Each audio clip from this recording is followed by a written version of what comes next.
This is the most ridiculous plumbing I have ever seen. You've got to look at this. This is our current situation.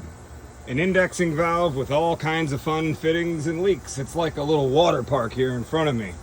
I'm going to be replacing this indexing valve. Yeah, the customer didn't want to upgrade to electronic valves. That's okay. We're still going to help the customer. And we're going to replace that monstrosity and make it look as good as we possibly can. And that's what I'm going to start with here. If you've been following me long enough, you know it kills me to not be able to upgrade these to electronic valves. But at the same time, it's not within the client's budget to do so today. So we are going to provide a service to this client, and that is to replace the indexing valve.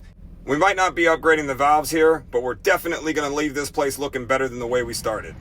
And there you have it, brand new indexing valve installed. I said this wasn't really an efficiency upgrade, but if you saw the way it was leaking before we started, we stopped that leak. So technically, we're saving some water here. All right, on to the next one.